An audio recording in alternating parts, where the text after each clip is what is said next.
Alright, I got new tires. It wasn't terrible. 2 tires and 2 tubes was 1,100 bucks, and they're 10 plies. They're 4,000 pounds a piece, rated, load rated, so they'll be plenty heavy when I finally go up to a 500-gallon tank.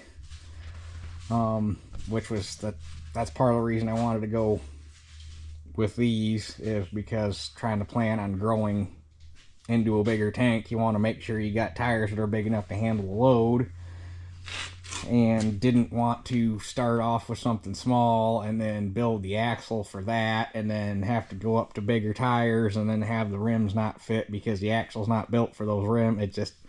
It was just easier to go this route. And I couldn't find anything locally. I couldn't find any 14.9s used ones locally. And even if I did, the way people price used tires anymore, I'd have probably paid 500 bucks for a set of used tires and rims. You'd have been halfway to the new set already. So this just gets all that out of the way. So I got the rims power washed. I'm thinking, because I noticed they've been drilled for duals and they got washer marks on the outside. Max ran clamp-ons on his 525, and I'm wondering if before he got the clamp-on rims, if he was using these things for dual rims and they were the outside rims. That's the only thing I can think as to why they'd be drilled for duals. And it's not like they were the inners and he broke them running, because there's nothing wrong with the rims. It's not like they got broke or something. So apparently he got an actual set of clamp-ons and retired these, maybe. I don't know. So anyhow, I'll have to get some tires mounted up.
That whole process is a whole lot easier and a whole lot more pleasant with the rim mounted on something standing upright. Heck, doing it on the white, I could do one standing up in half the time it took me to do this one laying down. Just everything about being like this. This gravity's helping you, and it's just everything's so much nicer.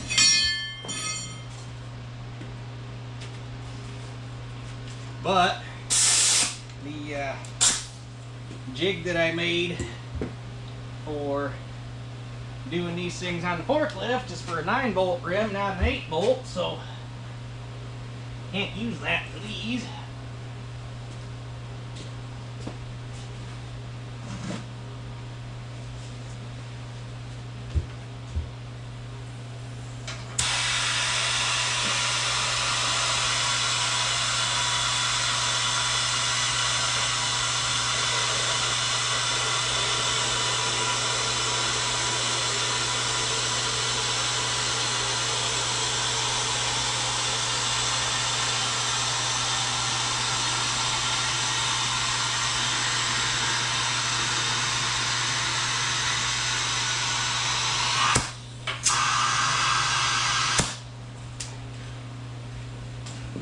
Get this corner up a little so we're not hooking the valve stem.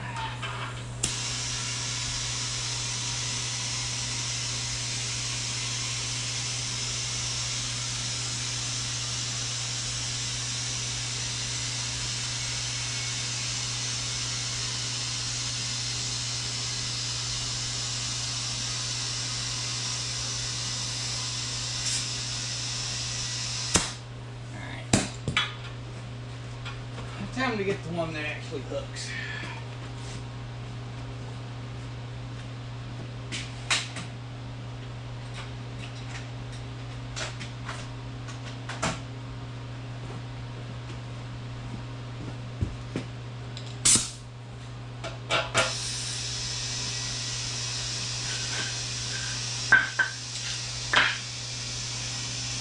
But the nice thing about these is they didn't have tires on them, so we didn't have to dismount any tires, and I don't have another pair of tires that needs to disappear on a recycle pile. Gotta say that for all the people that have been bitching at me for burning tires on them brush piles the last couple videos.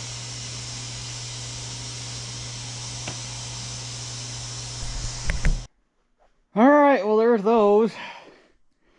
Only had to do the second one twice because even after double checking to make sure that I was putting it on the opposite direction of the first one, I still managed to put it on in the same direction as the first one. So I had to peel it back off and change it so that they were... Never fails. It's also why I like doing them standing up, because you can... It just... yeah. I need a nap. So anyhow, I guess now the next step's going to be to bring the frame up here and kind of put it in the air and figure out where things are going to look the best and get Dad out here, do some visualization and some brainstorming. So I guess we'll see what kind of plan we can come up with and catch you guys tomorrow. Alright, so hopefully here in the next couple hours, the toolbar is going to be done. With the exception of finishing off the hitch, which we'll know after we get it on a tractor, lengths and everything.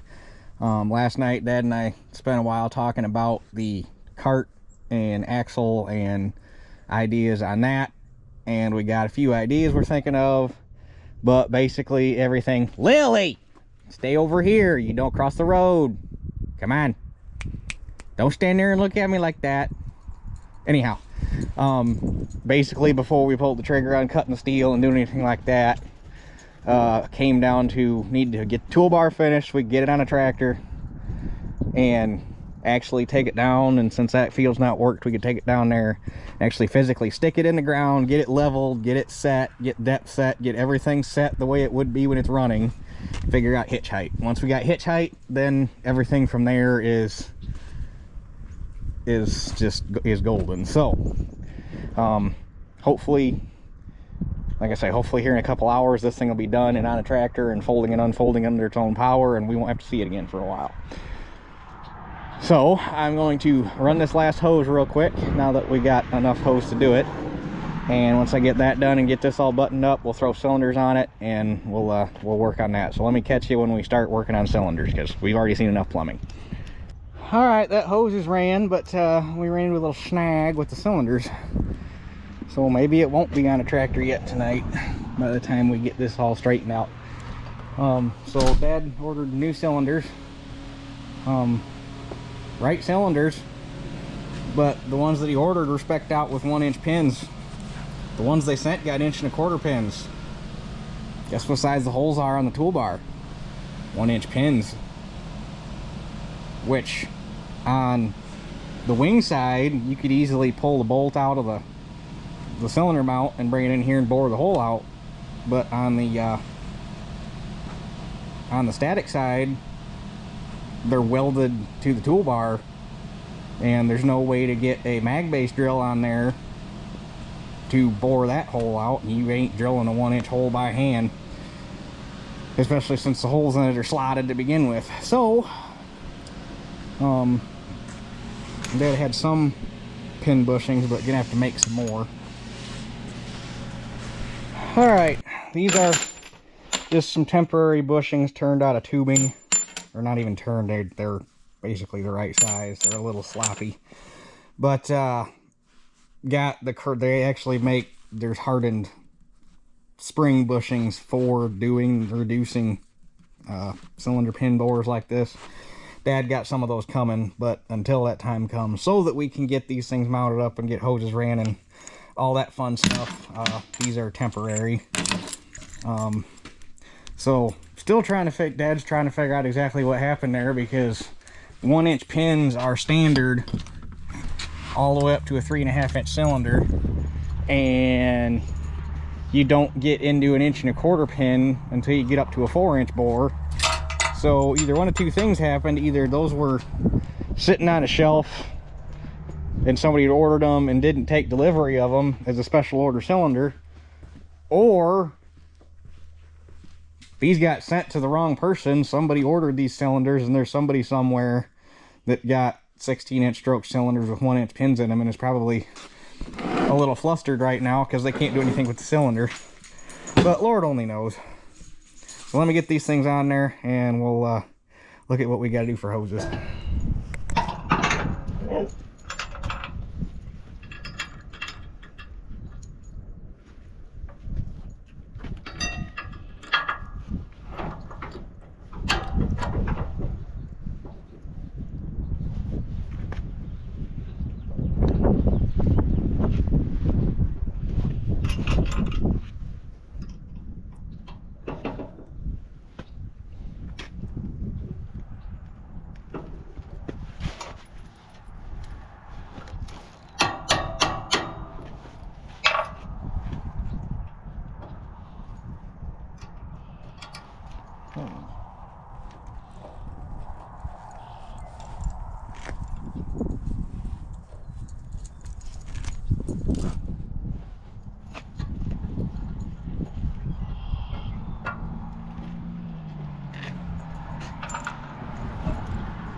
Oh, I see the problem. I have to shorten that in the clamp bolt for, actually,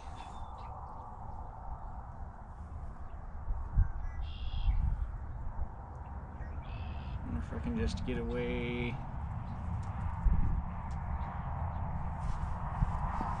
How's that gonna work? As long as it's on top, it's fine. That's gonna pull and that's gonna scissor shut. So it should be. Well, I'll flip it's holding the stub of the bolt is hitting because I got that rod flipped over, which I'm glad I saw it because it might save us from catching something. But if this comes straight back, that's gonna scissor shut as it comes over, so it shouldn't hit that. But either way, I'm gonna flip that rod over and get the bolt on top so that I can get it together. But either way, I'm gonna take the grinder and zip those off just so that eliminates one possible spot of interference.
Okay, so here's one of the things that you gotta pay attention to when you're doing this stuff, although this one's pretty blatantly obvious. So my initial thought was, hoses got to come off the front of the toolbar to get to the tractor. We'll put the fittings off the front of the cylinder. I don't want to put them up top. I mean, there shouldn't be any clearance issues with the wing coming over because it's gonna be right here, but still I'd rather not have them off the top just in case. So I was gonna put them off the front like this. Well, that ain't gonna work. So simple enough, pull this pin, flip the barrel over, put them off the back. There'll be nothing in the way. They can sneak right through here. We'll be good to go. All right, so the next thing we got to do, these are orifice blanks. Obviously there's no hole there yet. We got to put one in it. But we're gonna run these on there. You could obviously set your fold speed with the flow restrictors on the tractor. However, then you got to adjust your flow restrict. Well, for two reasons. First, then you got to adjust the flow restrictors for every dang implement, and it's easier to just be able to leave them and just have every implement set where it needs to be right off the bat. And B, these are going to be there to control the wings so that they don't bounce when they go over center. Because if you use the flow restrictors on the tractor, when the wings go over center, the hoses are going to act like a spring because they can flex, and when the weight goes over center and hits the whichever hose is going to be on the downward stroke at that point, the hose will expand and contract and let the wing bounce. If you put flow restrictors right at the cylinder, that won't happen because the cylinder can't expand and contract. It's made out of steel. So you hold all the pressure inside the cylinder, and it's one nice steady motion right over center. You're always in control of it. So flow restrictors, that's why we're doing it. So we got to throw these things. Let me get my coat off. It's too hot in here for this. Okay, so because the drill we're going to use is so small, we got to put just a little doink in it with a center drill. Just a little kiss. And then this is going to be goofy.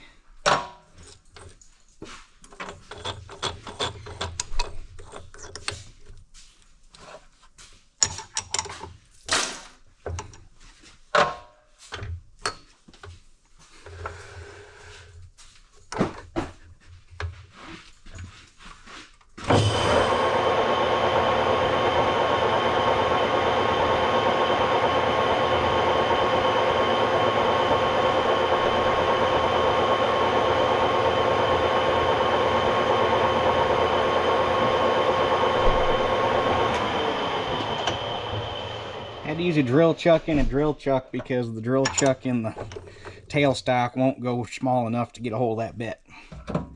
So we just gotta do that a couple times. And that's what you end up with. So, and for even how small those orifice holes are, you will be surprised how fast this thing actually still folds.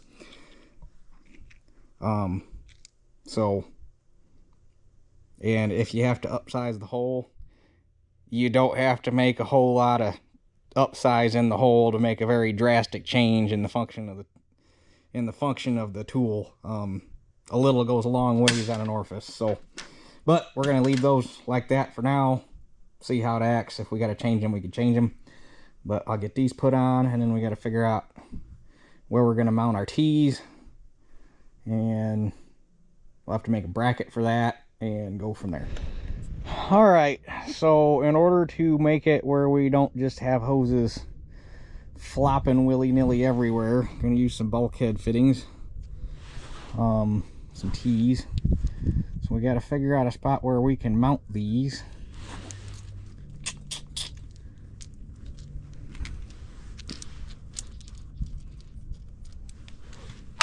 Preferably using something that's already got an existing hole.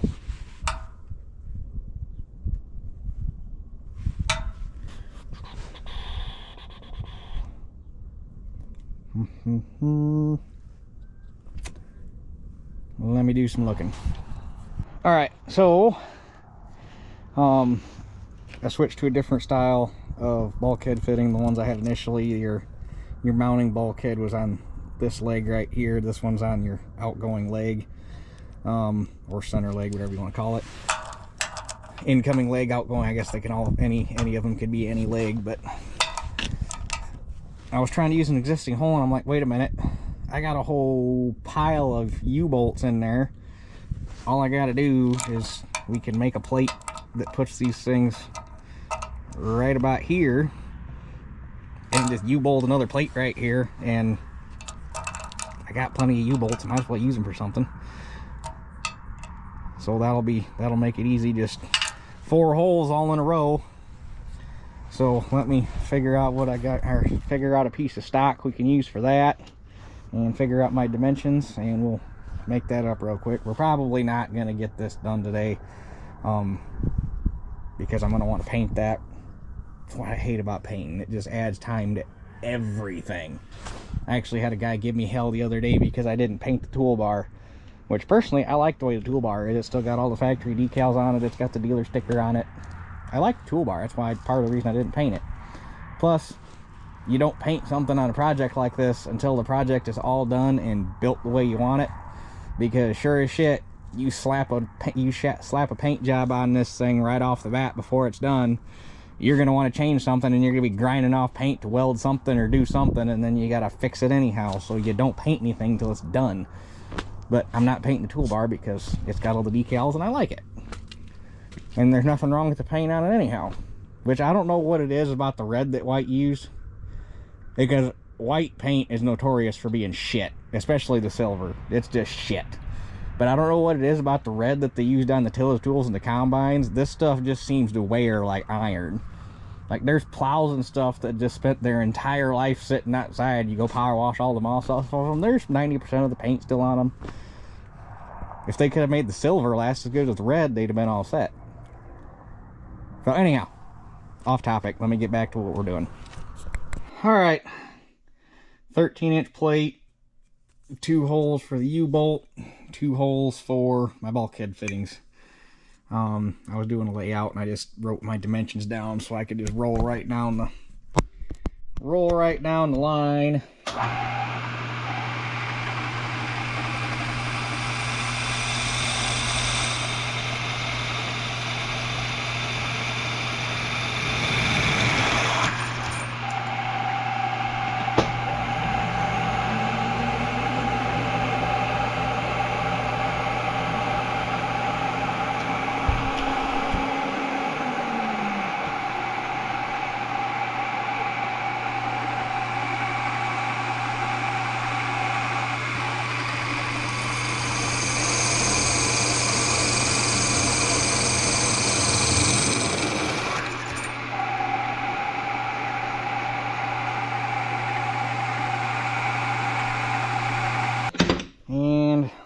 that's about what that's going to look like. So I gotta give this a little dab of paint. I'll run on the belt sander real quick, round them corners off just to make it look a little nicer. But unfortunately, I'm gonna have to wait till that's dry. So I guess that's where we're gonna leave it for tonight. Just keep getting drug out, but it'll be nice when it's done. So, oh, the other thing I got to do is I probably need to knock one of the seals out of them hubs real quick so I can get some coming. So we're going to need to put new seals in there, because we're going to have to tear them apart to clean them up and then repack the bearings, which we can hopefully this weekend we can get the vast majority of the cart knocked out. That would be ideal, because the toolbar, I know I've been saying, is going to be done for the last like 3 episodes, but the toolbar should be done tomorrow. So we'll catch you guys tomorrow. All right, let's hurry up, see if we can get this thing pounded out and get it in the dirt yet today. Got my bracket mounted, just U-bolted to the frame. That turned out pretty dang good. Bulkhead fittings are mounted. I got all my fittings mounted or screwed on there, so we can figure out hose lengths. Gonna go 1/4 inch from the T to the cylinders and 3/8 from the tractor to the T's. So that's where we're at. And I opted to put the bulkhead fittings on this side rather than this side, because this thing's either going to be run on the 1800 or the T, either one depending on how I feel that particular day. And on either one of them, since they have the old style hydraulics, the open center hydraulics, those have your left and right hand couplers. They're not all banked on one side like the 55 series. So to run the remote closest to the seat, it's going to be this set of couplers. So I put them over here so that they're on the right side for the couplers. So that gets you up to speed. Let's get some hoses figured out here.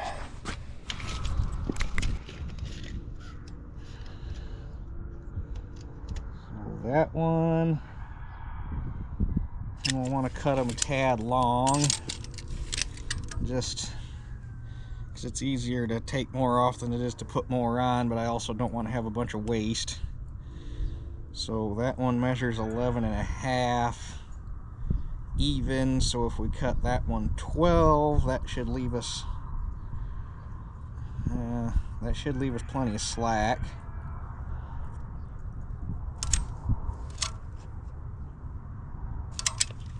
And actually,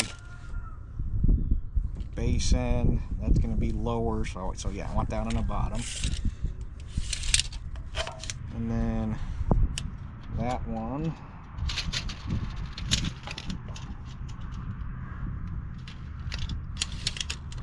measures 31.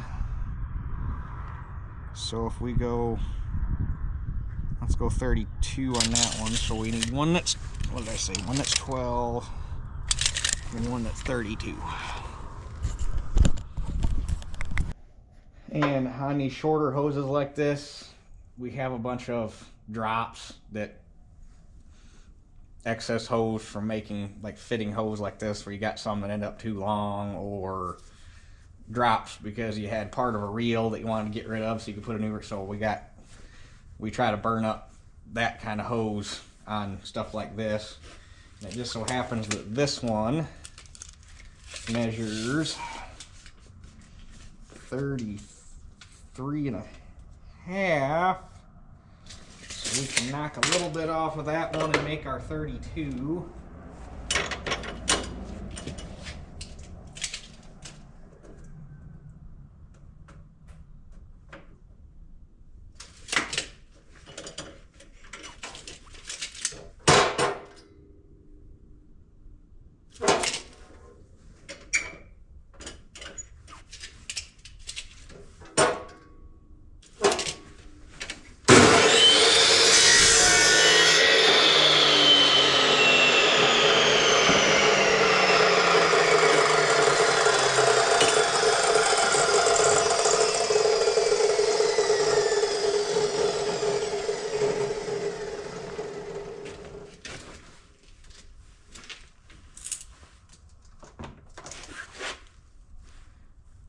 Dang, too bad that didn't have the right ends on it, so I think that's already...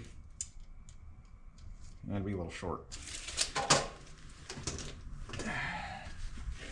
What's that right there?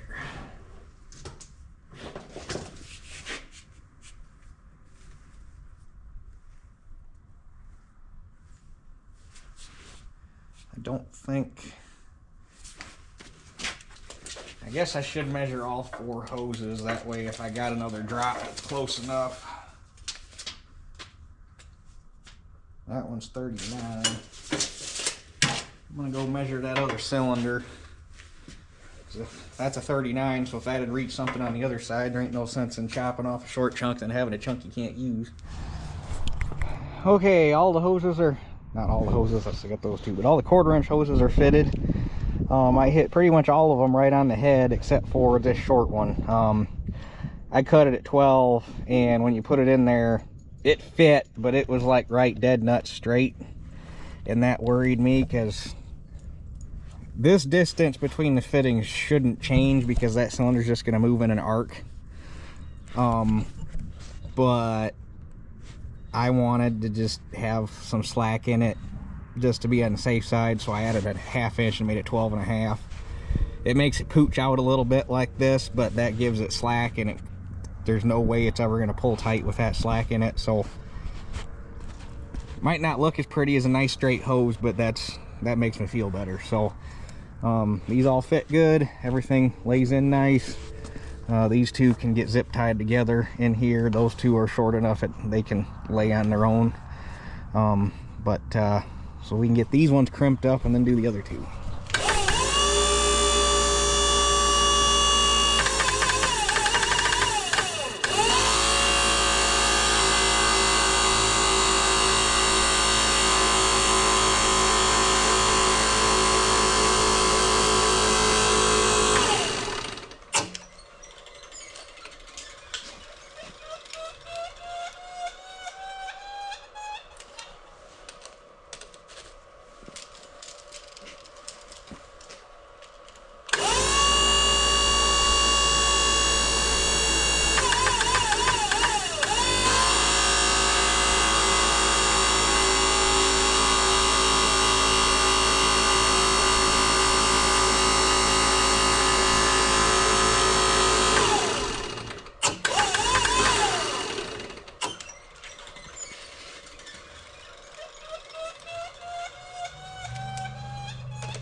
Alright, I had to put it on the tractor so that we know how far or how long to make our coupler hoses.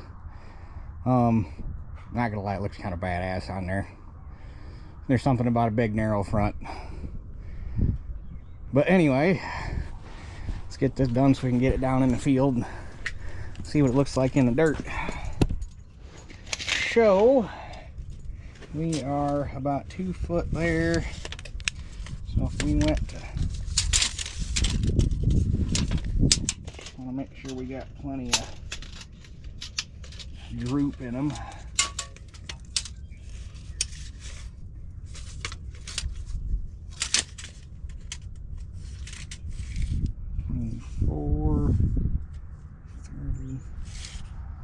I'm half tempted to just make them, I wish the tape measure buckled easier. I want to see what a 3-footer would look like in there. Or else I don't want to waste a foot of hose if I don't have to. Okay, that's 36 right there.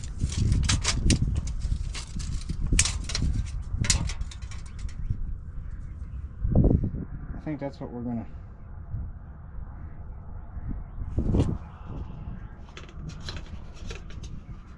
That's 32.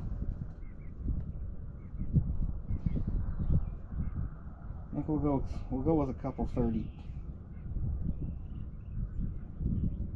Screw it, I'm gonna start with 3-footers.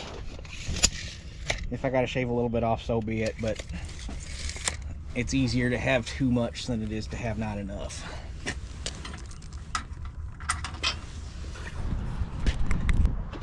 All right, Let's see what decides to hit.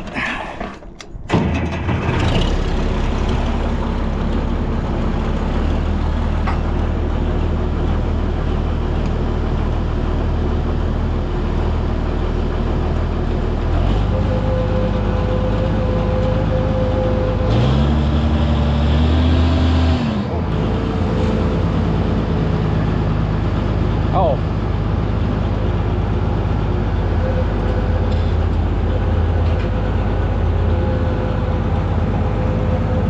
That was strange. I don't know why the wing started going up and the 3-point started going up, but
gauge wheels are kind of right there.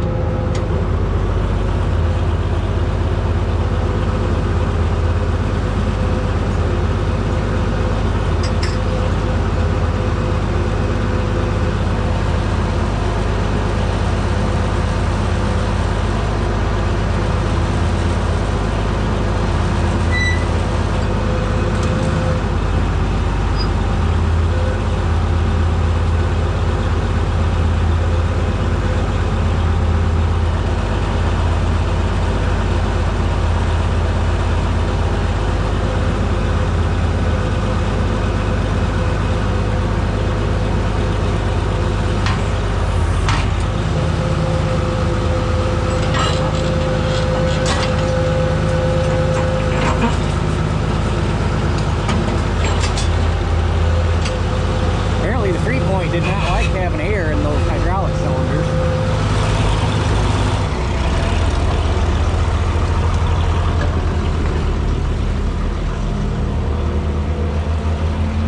So the nice thing is the cylinders never get close to the frame, so we can snake the hoses for the pump kind of anywhere through here really. Everything folds up nice in here, nothing's tight. The hydraulic hoses don't bind up like so. Nothing is in interference up in here. So I guess we'll get her unfolded, run my lines real quick to the tower and the valve, and hopefully we got enough daylight to go down and try it out. Well, we're not actually going to put anything through it, but you know what I mean. Well, geez, I tell you what, I don't know what brand this hose is, but the manufacturer can open up their tolerances a smidge. Holy crap. I thought I was going to break the fittings trying to push that shit on. On the two on the pump, I actually had to take the torch and heat the casing up to get it to expand enough to slide over, and it's the right size hose for the fittings. They could easily add a few thousandths to it to get it to because I mean at this point they're so tight the hose clamps are redundant. I don't think I even needed to run the hose clamps. I mean tight, and that was with tire mounting compound to help slicken everything up.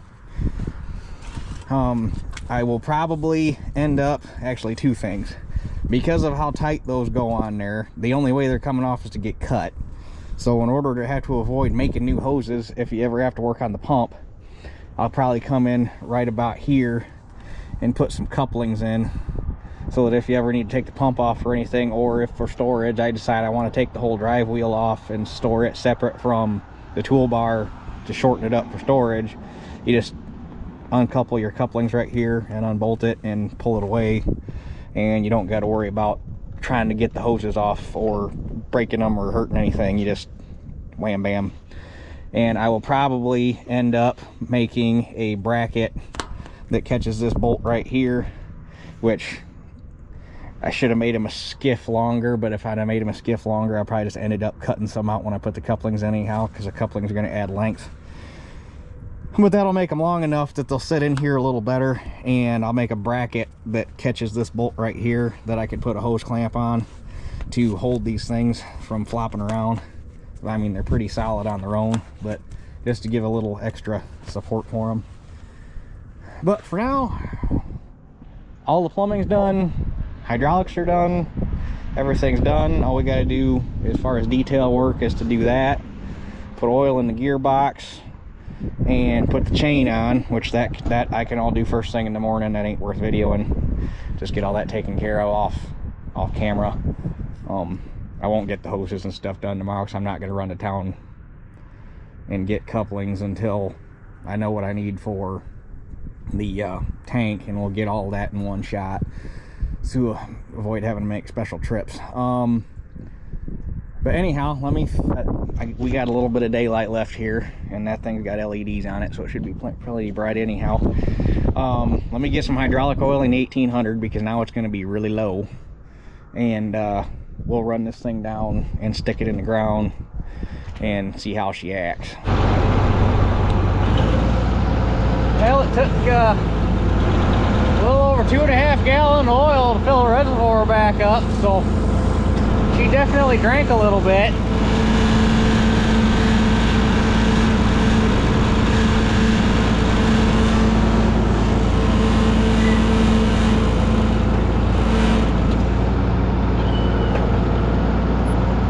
Now we got to see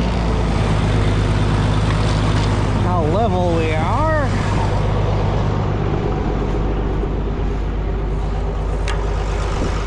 You can't see that, but I can. And we need to lengthen the top blank. Let me get this out of the way, since you ain't gonna be able to see anything anyhow. So hang on a minute. Alright, I wish I'd have brought a flashlight with me. Make it easier for you guys to see.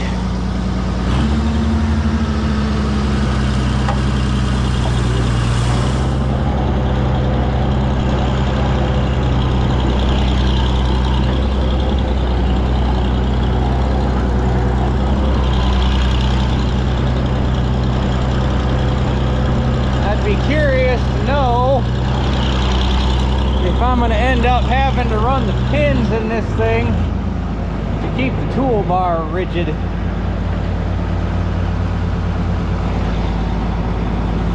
Or if it's gonna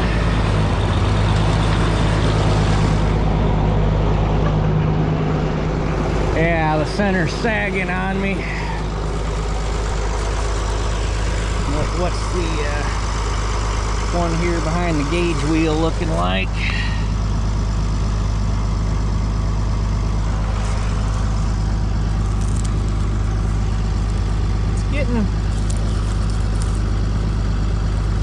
Yeah, I can stand to be in the ground a little further. So we're probably gonna have to pick the gauge wheels up, which may involve spacing them out so that we don't hit the coulter bracket, or that set screw for the anti-sway.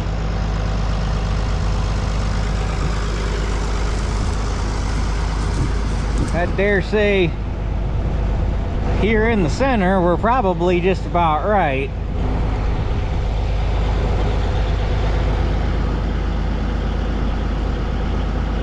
So where does that get a rough hitch height?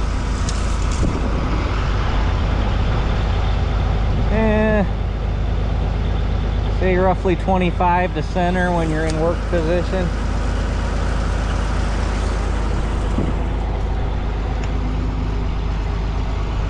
So I really wish I'd have brought a flashlight,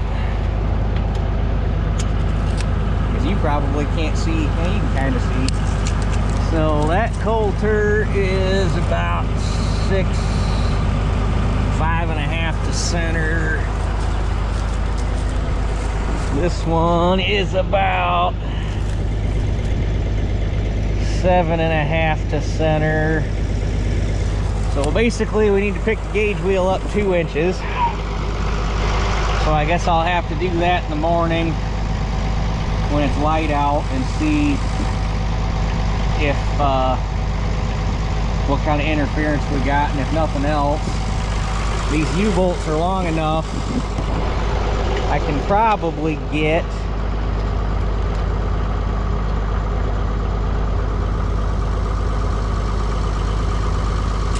a little spacer in between there without having to make that, or without having to do anything different with the U-bolts. So see what we have to do. But anyway, that gets it working anyhow.